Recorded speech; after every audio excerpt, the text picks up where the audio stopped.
The morning sun cast long shadows across downtown Phoenix as Dr. Marcus Rivera hurried through the empty corridors of the Genesis Medical Research Facility.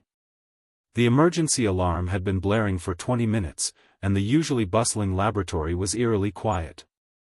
Marcus clutched the vial of experimental serum XR-47 in his trembling hands, knowing that what started as a breakthrough treatment for neurodegenerative diseases had become humanity's worst nightmare. 3 days ago, the first test subject had flatlined during the trial, only to reanimate 12 hours later with an insatiable hunger for human flesh. The military had quarantined the facility, but it was too late. The infected had somehow escaped, and now reports were flooding in from across the city of people attacking others with savage, mindless fury. Captain Jake Thompson led his squad through the abandoned streets, their boots echoing against the asphalt as they moved toward the evacuation zone. The veteran soldier had seen combat in 3 different countries, but nothing had prepared him for this. Bodies littered the sidewalks, some motionless, others twitching with the telltale signs of the infection. The radio crackled with desperate calls for help from scattered survivors, but resources were stretched thin. Jake's orders were clear: establish a safe perimeter around the downtown area and evacuate any remaining civilians. What command hadn't told him was that the infection was spreading faster than anyone had anticipated. Meanwhile, across town, elementary school teacher Emma Walsh barricaded herself and 15 terrified students in their classroom. The sounds of chaos had erupted during morning recess, and now she could hear the infected pounding against the reinforced door. 8-year-old Tyler Martinez clung to her arm, his eyes wide with terror as the growls and snarls grew louder. Emma had managed to call her brother Danny, a paramedic who was trapped at the hospital downtown, but the line had gone dead 20 minutes ago. She knew they couldn't stay hidden forever, but stepping outside meant facing the growing horde of infected that had once been their neighbors, friends, and colleagues. At the city's emergency command center, Mayor Patricia Collins stared at the wall of monitors displaying the spreading chaos. The infection had started in the medical district but was now consuming entire neighborhoods. Her advisors were shouting conflicting recommendations. Some wanted to evacuate the entire city, others insisted on maintaining the quarantine to prevent nationwide spread. The governor was demanding answers she didn't have, and the CDC was en route with a team of specialists who might already be too late. Patricia had to make decisions that would determine the fate of over 1 million people, but every choice seemed to lead to more death and destruction. Dr. Rivera finally reached the facility's communication center, where he found Dr. Angela Foster frantically trying to reach the outside world. Angela had been his research partner for 5 years, and together they had developed the serum that was now turning their city into a war zone. The guilt was crushing, but they both knew that their knowledge of the infection might be humanity's only hope for survival. Angela had discovered that the infected retained some basic motor functions and pack-hunting instincts, making them far more dangerous than traditional movie zombies. They could open doors, use simple tools, and coordinate attacks, which explained how the outbreak had spread so quickly. As the sun began to set, the true scope of the disaster became clear. The infected were not just random, shambling monsters but an organized threat that seemed to grow stronger with each passing hour. Captain Thompson's squad had encountered groups of infected that appeared to be working together, using tactics that suggested they retained some level of intelligence.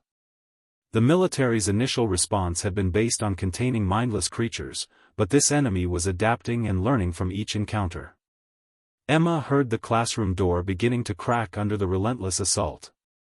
She gathered the children in the far corner, knowing that their only chance was to reach the school's emergency exit. The infected had surrounded the building, but there was a small window of opportunity if they could move quickly and quietly. Tyler looked up at her with trust in his eyes, and Emma realized that these children were depending on her to get them to safety.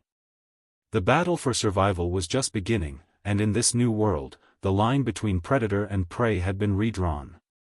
The infected were no longer just victims of a medical experiment gone wrong, they had become an army with an insatiable hunger for the living. The question wasn't just who would survive, but whether humanity could adapt quickly enough to fight back against an enemy that grew stronger with every person it claimed. The military's hastily constructed barricades around Phoenix's downtown district began to buckle under the relentless assault of hundreds of infected. Captain Jake Thompson watched in horror as the reinforced steel barriers that had taken his men 6 hours to erect were being torn apart by creatures that shouldn't have possessed such strength. The infected had learned to work together, some boosting others over the walls while others attacked the foundations with coordinated precision. Jake barked orders into his radio, but the responses were fragmented and panicked. Half his squad was already overrun at Checkpoint Alpha, and the remaining units were spread too thin across a perimeter that was collapsing faster than they could reinforce it. Dr. Marcus Rivera and Dr. Angela Foster had barricaded themselves in the research facility's basement laboratory, frantically analyzing blood samples from the infected they had managed to capture earlier. What they discovered sent chills down their spines. The XR-47 serum wasn't just reanimating dead tissue, it was rapidly evolving, adapting to overcome the human immune system's defenses. Angela's microscope revealed that the virus was mutating at an unprecedented rate, developing new strains every few hours. The infected were becoming faster, stronger, and most terrifyingly, smarter. Marcus noticed patterns in their behavior that suggested they were developing a primitive form of communication, coordinating their attacks with an intelligence that defied everything they knew about the original serum. Emma Walsh had successfully led her group of students through the school's emergency exit, but their freedom was short-lived. The infected had anticipated their escape route, positioning themselves strategically around the building's perimeter. As Emma crouched behind an overturned school bus with 15 terrified children, she realized that these creatures were hunting with the calculated patience of predators. They weren't just mindlessly attacking, they were herding the survivors toward specific locations. Young Tyler Martinez tugged at her sleeve, pointing to the infected that had begun moving in perfect synchronization, their movements almost military in precision. Emma's heart sank as she understood that their enemy was no longer just a collection of individual monsters but an organized force with a collective agenda. At the Emergency Command Center, Mayor Patricia Collins received the devastating news that the infection had breached containment in 7 different locations simultaneously. The reports flooding in from her field commanders painted a picture of systematic failure. The infected weren't just overwhelming the barriers through sheer numbers, they were exploiting weaknesses in the defense with strategic intelligence. Her military advisor, Colonel Robert Hayes, reported that infected were using abandoned vehicles as battering rams, manipulating traffic lights to create chaos, and even cutting power lines to disable electronic security systems. The governor's emergency response team was demanding immediate evacuation of the entire metropolitan area, but Patricia knew that would only spread the infection to surrounding cities. Captain Thompson's radio crackled with desperate calls from Sergeant Lisa Parker, who was trapped with civilians in the downtown library. The infected had surrounded the building and were systematically testing every entrance, probing for weaknesses with disturbing patience. Lisa reported that the creatures seemed to be learning from each failed attempt, adapting their approach based on the humans' defensive responses. Thompson made the difficult decision to abandon the failing perimeter and consolidate his remaining forces around key evacuation points. As he led his squad through the abandoned streets, he noticed fresh bodies that showed signs of selective feeding. The infected weren't just killing indiscriminately, they were consuming specific organs and leaving others untouched, suggesting a level of biological sophistication that made his military training feel obsolete. Dr. Foster made a breakthrough that changed everything. The virus was using the human nervous system as a network, connecting infected individuals in a rudimentary hive mind. The longer someone remained infected, the stronger their connection to the collective became. This explained why the infected were becoming more coordinated and strategic in their attacks. Marcus realized that they weren't just fighting individual monsters but a growing collective intelligence that learned from every encounter with human survivors. The implications were terrifying. If the infection continued to spread, the collective would become increasingly sophisticated, potentially developing the ability to operate complex machinery, plan long-term strategies, and even infiltrate human settlements. As night fell over Phoenix, the safe zone that had promised protection became a trap. The infected had adapted to human defensive tactics faster than anyone had anticipated, and their collective intelligence was growing stronger with each person they claimed. Emma gathered her students closer as the sounds of the collapsing perimeter echoed through the darkness. The infected weren't just winning through numbers, they were evolving into something that could outthink and outmaneuver their human prey. The battle for survival had become a war against an enemy that grew smarter with every passing hour, and the humans were losing ground in a conflict they were only beginning to understand. Emma Walsh led her group of 15 children through the maintenance tunnels beneath Phoenix Elementary School, their footsteps echoing in the narrow concrete passages as emergency lighting cast eerie shadows on the walls. The infected had learned to track human scent, but the underground network of sewers, utility tunnels, and subway maintenance shafts offered temporary refuge from the coordinated hunters above. Tyler Martinez stayed close to Emma's side, his small hand gripping a flashlight that provided the only comfort in the suffocating darkness. The other children followed in silent formation, their trust in their teacher absolute despite the terror that threatened to consume them all. Emma had studied the city's underground infrastructure during a field trip planning session months ago, never imagining that knowledge would become their lifeline in a world where the surface belonged to the infected. Captain Jake Thompson's surviving squad members had made contact with Delta Company, a military unit that had been deployed to the industrial district when the outbreak began. Sergeant First Class Michael Rodriguez briefed Jake on the devastating scope of the infection's spread. According to military intelligence, Phoenix was one of 7 cities experiencing simultaneous outbreaks, suggesting that the Genesis Medical Research Facility wasn't the only location conducting XR-47 experiments. The infected populations in each city were displaying identical behavioral patterns, leading military strategists to theorize that the collective intelligence was somehow connected across vast distances. Rodriguez reported that his unit had encountered infected that seemed to anticipate military tactics, setting ambushes, and using abandoned equipment with disturbing proficiency. The Army's standard zombie containment protocols had become obsolete overnight, and commanders were scrambling to develop new strategies against an enemy that learned from every engagement. Dr. Marcus Rivera and Dr. Angela Foster had discovered something that challenged everything they thought they knew about the infection. The virus wasn't just creating a hive mind among the infected, it was actively rewriting their neural pathways to optimize collective survival. Angela's latest analysis revealed that infected individuals were developing specialized roles within the collective, similar to social insects like ants or bees. Some infected had become scouts, others hunters, and still others appeared to be evolving into what could only be described as strategic commanders. Marcus realized that the collective was essentially evolving into a new form of intelligent life, one that viewed humanity not as fellow creatures but as resources to be harvested and obstacles to be eliminated. The implications were staggering. They weren't just fighting a virus, but an emerging species that was rapidly outcompeting humanity for dominance. Mayor Patricia Collins received reports that sent her into a state of controlled panic. The infection had spread beyond Phoenix to neighboring cities, and each outbreak was following identical patterns. Her communications with other mayors revealed a disturbing truth: the government had been conducting similar experiments in multiple locations, and officials at the highest levels had been aware of the risks. Colonel Hayes informed her that evacuation routes were being systematically cut off by infected groups that seemed to understand human escape patterns. The creatures were herding survivors toward specific locations, suggesting a level of strategic planning that made traditional emergency response procedures useless.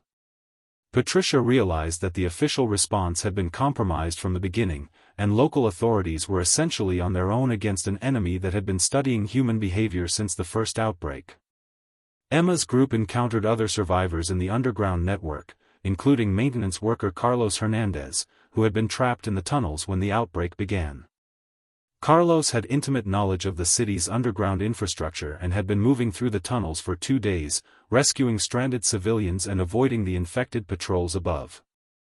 He reported that the infected had begun exploring the tunnel entrances, suggesting they were learning to track survivors into previously safe areas. The group's temporary refuge was becoming increasingly precarious as the collective intelligence adapted to human survival strategies.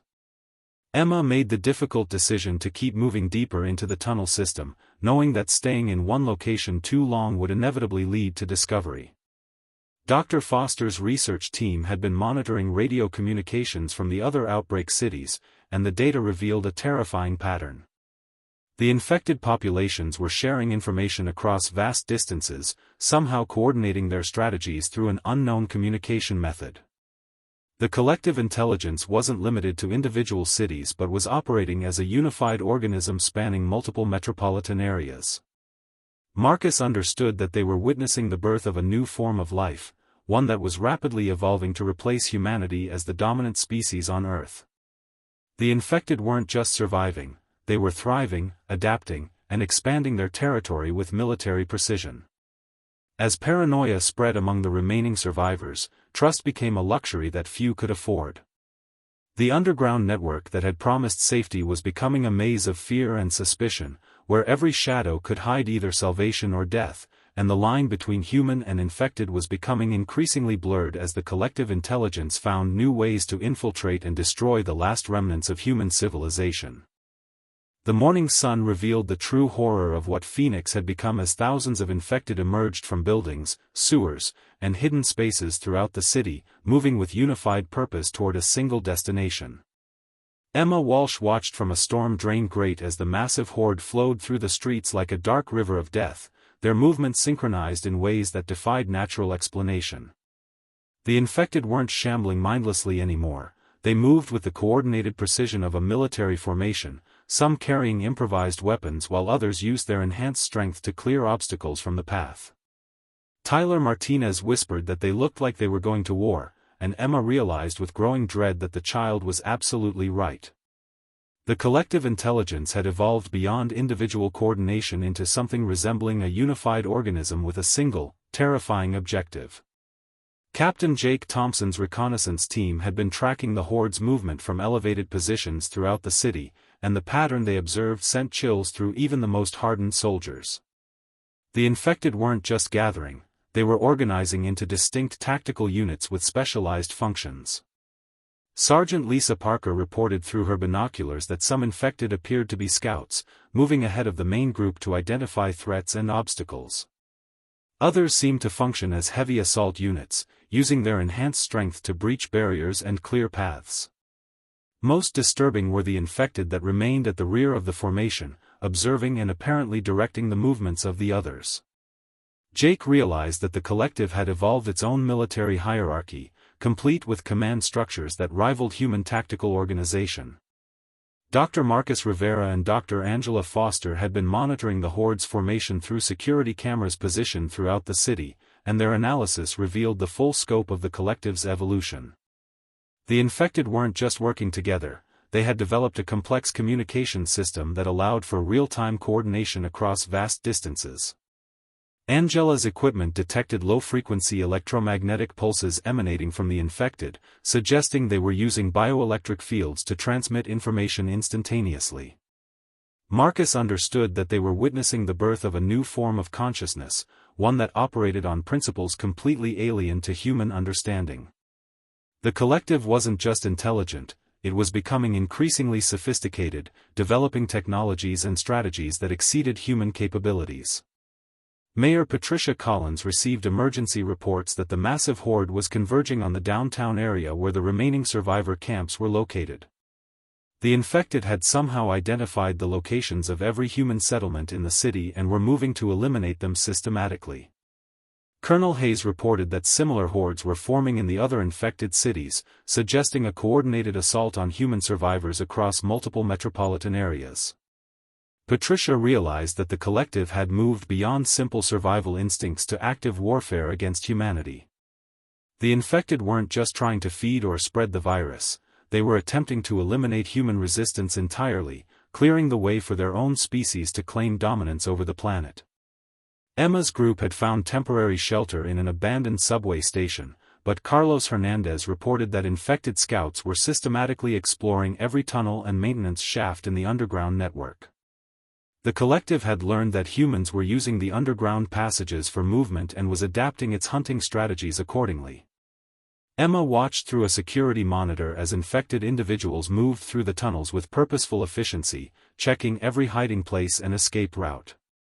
The creatures were learning human behavior patterns and anticipating their survival strategies, making traditional evasion tactics increasingly ineffective. The underground network that had offered refuge was becoming a trap as the collective closed off every avenue of escape. Dr. Foster made a discovery that changed everything about their understanding of the infection. The collective wasn't just using electromagnetic pulses for communication, it was actively manipulating electronic systems throughout the city. Traffic lights, security cameras, and even cell phone towers were being controlled by the infected to coordinate their movements and track human survivors. Marcus realized that the collective had evolved beyond biological constraints and was beginning to integrate with human technology, creating a hybrid intelligence that combined biological adaptability with electronic processing power. The infected weren't just hunting humans, they were taking control of the entire urban infrastructure to support their evolutionary agenda. As the massive horde approached the downtown area, Jake's military units prepared for what they knew would be their final stand. The infected had evolved from individual monsters into a coordinated army with superior numbers, intelligence, and now technological capabilities. Emma led her group deeper into the underground network, knowing that the surface world belonged entirely to the collective now. The infected had awakened to their full potential, transforming from mindless creatures into a new form of intelligent life that viewed humanity as an obstacle to be eliminated. The horde moved through the city with the inexorable force of an advancing army, and the few remaining humans could only watch in terror as their world was systematically conquered by an enemy that had learned to think, plan, and wage war with devastating efficiency. Emma Walsh emerged from the underground tunnels to find scattered groups of survivors who had managed to evade the massive horde that had swept through downtown Phoenix. In the ruins of what had once been the city's financial district, she encountered Dr. Rebecca Patterson, a former military medic who had been organizing civilian evacuations from an abandoned office building. Rebecca had witnessed Emma's successful rescue of the school children and recognized the leadership qualities that desperate times demanded. Together, they began coordinating the scattered survivor groups, using Emma's knowledge of the underground network and Rebecca's medical expertise to establish a functioning resistance movement. Emma found herself thrust into a role she had never imagined, making life-and-death decisions for dozens of people who looked to her for guidance and hope in a world that seemed determined to destroy them all. Captain Jake Thompson's remaining military units had linked up with civilian resistance cells throughout the city, forming an unlikely alliance between trained soldiers and ordinary citizens who had refused to surrender to the infected collective. Among the civilian leaders was David Chen, a former police detective who had been tracking the infected's movement patterns and had developed innovative guerrilla tactics specifically designed to disrupt the collective's coordination. Jake initially resisted working with untrained civilians, but David's insights into the infected's behavioral patterns proved invaluable in planning successful raids against infected strongholds.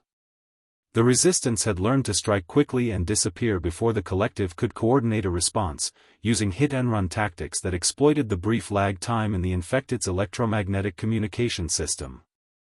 Dr. Marcus Rivera and Dr. Angela Foster had been captured during a failed evacuation attempt, but they discovered something unexpected in their infected captors. The collective hadn't killed them immediately, instead keeping them alive for what appeared to be study purposes.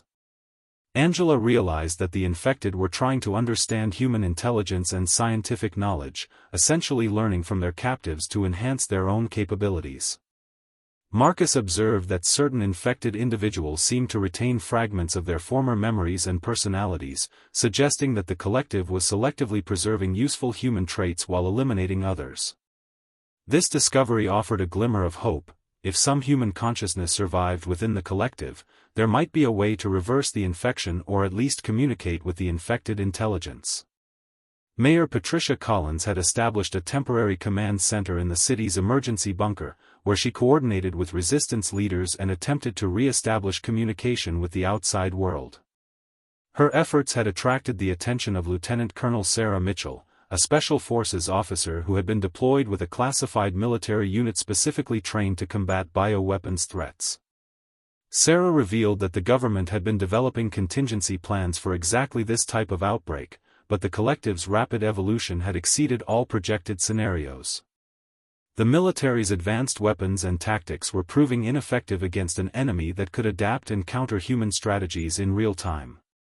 Patricia realized that traditional military solutions were insufficient, and the resistance would need to develop entirely new approaches to survival and warfare. Emma's growing resistance network had established secure communication channels between survivor groups, allowing them to coordinate evacuations and share intelligence about infected movements. She had organized teams of volunteers who specialized in different aspects of survival, scavenging for supplies, maintaining communication equipment, and conducting reconnaissance missions into infected territory. Young Tyler Martinez had become an unofficial mascot for the resistance, his presence reminding everyone what they were fighting to protect. Emma discovered that her background in education had prepared her for leadership in unexpected ways, as she found herself teaching survival skills, maintaining morale, and making strategic decisions that affected hundreds of lives. Dr. Foster managed to secretly conduct research on the infected while in captivity, discovering that the collective's electromagnetic communication system had a critical vulnerability. The infected required a specific frequency range to maintain their coordinated behavior, and disrupting this frequency caused temporary confusion and disorganization within infected groups. She passed this information to Marcus, who realized that the resistance could potentially use electromagnetic pulse weapons to disrupt the collective's coordination on a large scale. The discovery offered the first real tactical advantage humans had gained since the outbreak began, but implementing it would require resources and expertise that the scattered resistance groups didn't possess. Jake's military units had begun training civilian volunteers in advanced combat techniques, transforming ordinary citizens into effective guerrilla fighters. The resistance learned to use the infected's own coordination against them, creating false targets and distractions that drew infected away from civilian evacuation routes. David's police experience proved invaluable in understanding urban warfare tactics, and his knowledge of the city's infrastructure allowed the resistance to move undetected through areas the infected had claimed. The human resistance was slowly learning to fight back against an enemy that had seemed unstoppable, but they knew that time was running out as the collective continued to evolve and adapt to their strategies. The battle for humanity's survival had become a race between human ingenuity and the infected's relentless evolutionary advancement, with the outcome determining whether civilization would survive or be consumed by a new form of intelligent life. The Phoenix Memorial Stadium had been transformed into humanity's last fortress, its concrete walls reinforced with salvaged materials and its field converted into a sprawling refugee camp housing nearly 3,000 survivors. Emma Walsh stood atop the stadium's highest tier, surveying the defensive preparations that had consumed the past week while the infected collective gathered its forces for what everyone knew would be the final assault.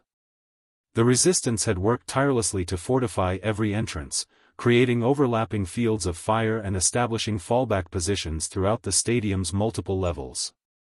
Dr. Rebecca Patterson had organized a field hospital in the stadium's medical facilities, while David Chen coordinated the defensive positions with military precision. The survivors had created something resembling a functioning society within the stadium walls, complete with assigned roles, resource distribution systems, and even makeshift schools for the children who had somehow survived the apocalypse. Captain Jake Thompson's combined military and civilian forces had established a perimeter around the stadium, using the electromagnetic pulse devices that Dr. Angela Foster had helped them construct from salvaged electronics and medical equipment. The EMP weapons had proven effective in disrupting the infected's coordination during recent skirmishes, but Jake knew they had limited power supplies and wouldn't last long against a sustained assault. Lieutenant Colonel Sarah Mitchell had brought advanced military hardware from her classified unit, including experimental weapons designed specifically for bioweapon scenarios, but even these sophisticated tools seemed inadequate against an enemy that learned from every encounter. The infected had adapted to human defensive tactics with disturbing speed, developing countermeasures that rendered traditional military strategies obsolete. Inside the stadium's underground facilities, Dr. Marcus Rivera and Dr. Angela Foster worked frantically in their makeshift laboratory, having been rescued from infected captivity by a daring resistance raid 3 days earlier. Their time among the infected had provided crucial insights into the collective's behavior and vulnerabilities, but it had also revealed the true scope of the threat facing humanity. Angela's research showed that the infected were preparing for a coordinated assault not just on Phoenix, but on every remaining human settlement across the infected cities. The collective had evolved beyond simple territorial expansion into a systematic campaign of human extinction, viewing the remaining survivors as the final obstacle to their complete dominance of the planet. Mayor Patricia Collins had established the stadium's command center in the press box, where she coordinated with the few remaining government officials who had managed to maintain communication with the outside world. The reports she received painted a grim picture of humanity's situation. The infected had overrun major population centers across 7 states, and military responses had proven ineffective against the collective's adaptive intelligence. The federal government was preparing to implement what they called Final Protocol, a last resort measure that would involve nuclear strikes on the infected cities to prevent further spread. Patricia realized that the survivors in Phoenix had perhaps days before their own government would sacrifice them to contain the outbreak, making their desperate defense of the stadium even more critical. As supplies dwindled and tensions mounted within the stadium, internal conflicts began to threaten the fragile unity that had held the survivors together. Groups of survivors argued over resource allocation, with some demanding larger food rations while others insisted on maintaining strict rationing to make supplies last longer. Tyler Martinez, now serving as a messenger between different survivor groups, reported to Emma that some people were talking about surrendering to the infected rather than facing slow starvation within the stadium walls. Emma found herself mediating disputes between exhausted, terrified people who had lost everything and were struggling to maintain hope in the face of seemingly inevitable doom. Dr. Foster made a breakthrough that offered a glimmer of hope in the darkest hour. Her analysis of the infected's electromagnetic communication system revealed that the collective had a central coordination node, likely located in the Genesis Medical Research Facility where the outbreak had begun. If the resistance could somehow disrupt this central node, it might cause a cascade failure throughout the entire collective network, potentially reverting the infected to their original mindless state.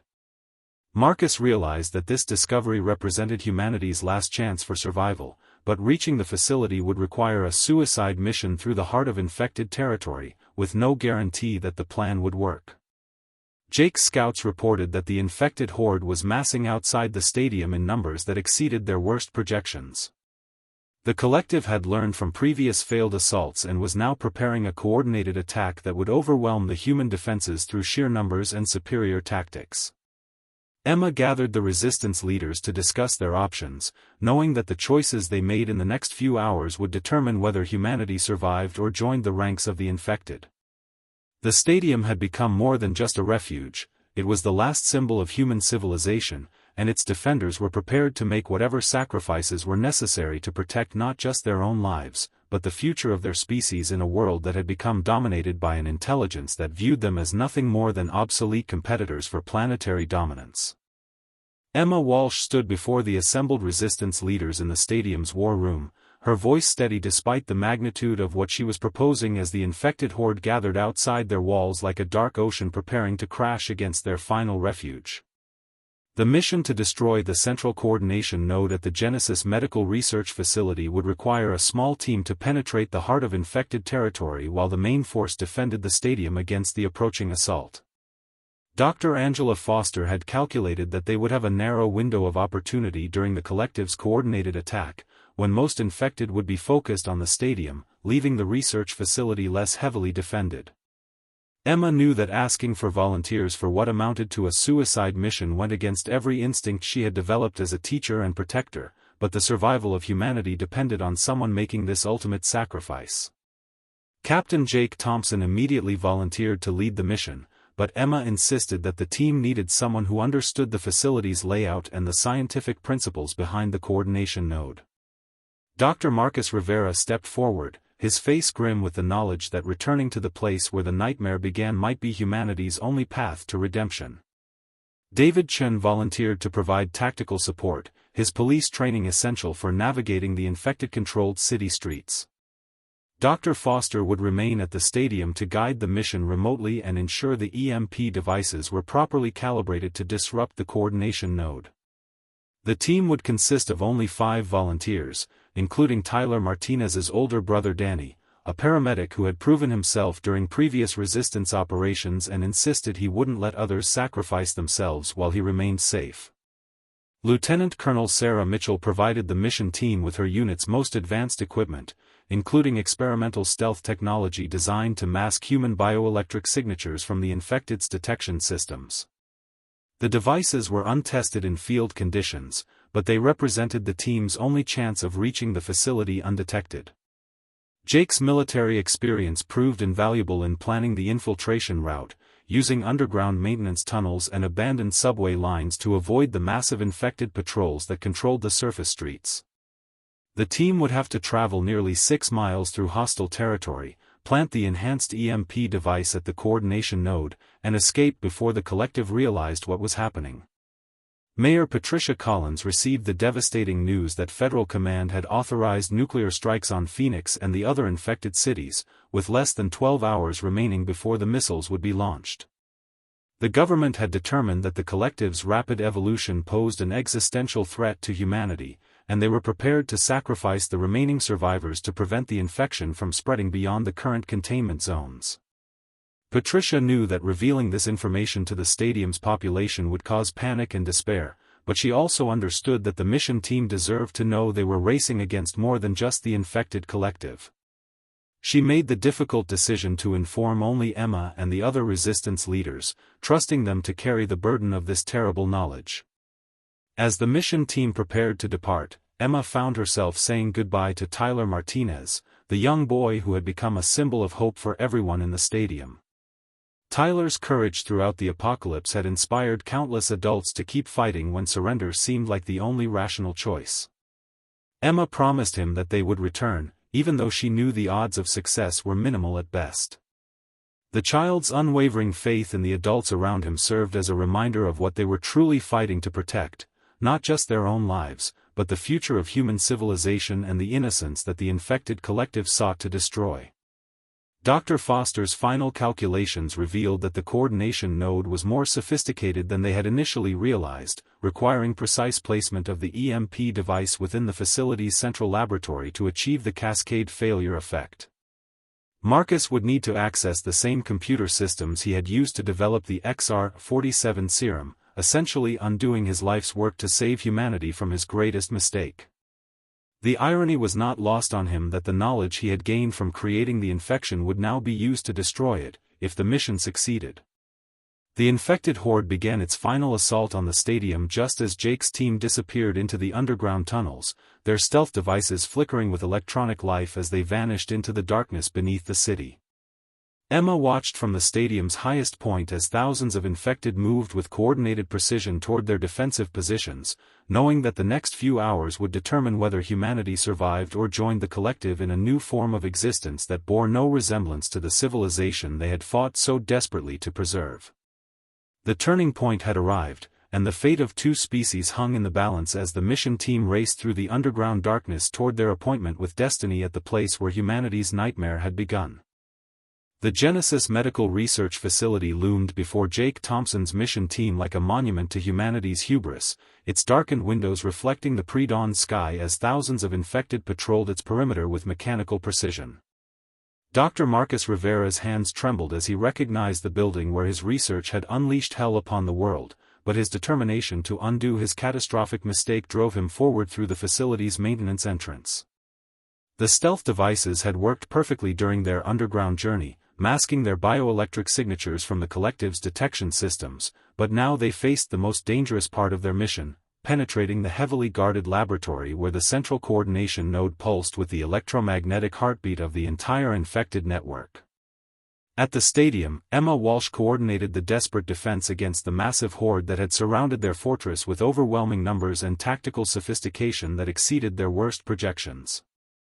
The infected had learned from every previous assault, using coordinated waves of attackers to probe for weaknesses while specialized units attempted to breach the reinforced barriers. Dr. Rebecca Patterson's medical teams worked frantically to treat the wounded as Captain Rodriguez's remaining soldiers and David Chen's civilian fighters held the defensive lines with grim determination. Tyler Martinez had been placed in the stadium's most secure bunker, but Emma could hear his voice over the communication system as he helped coordinate supply runs and encouraged the defenders with the fearless optimism that had sustained them all through the darkest days of the outbreak.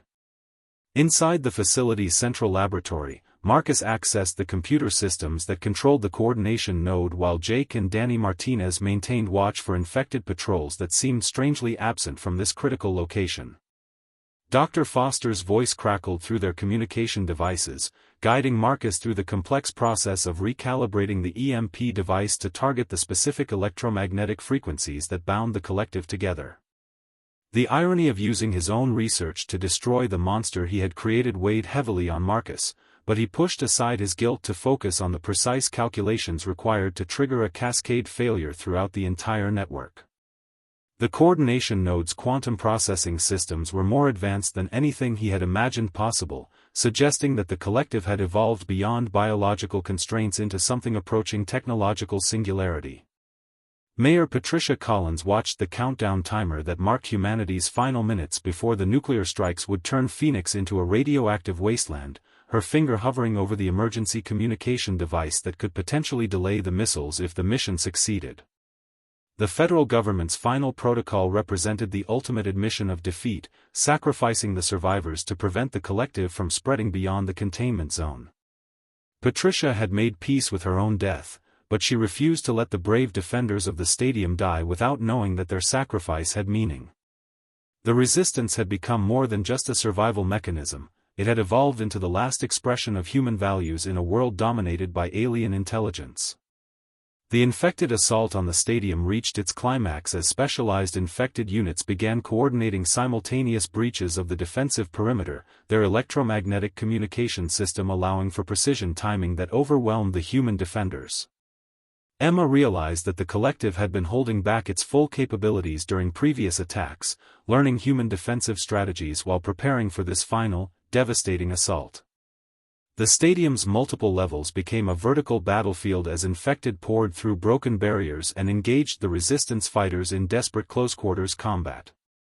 The electromagnetic pulse weapons provided temporary advantages, but their limited power supplies were rapidly depleting under the sustained assault. Marcus completed the final calibrations and activated the enhanced EMP device just as infected reinforcements discovered the mission team's location in the laboratory. The device's electromagnetic pulse expanded outward from the facility in concentric waves, disrupting the collective's communication network and severing the connections that had bound millions of infected into a unified intelligence. Across the city, the coordinated assault on the stadium faltered as individual infected reverted to their original mindless state, their tactical sophistication replaced by confused wandering and disorganized behavior. The cascade failure rippled through the collective's network, reaching infected populations in distant cities and reducing the terrifying hive mind to scattered individuals who posed no greater threat than traditional zombies. Emma watched in amazement as the infected horde surrounding the stadium suddenly lost its coordination, individual creatures stumbling away from the defensive positions in confusion and disorientation.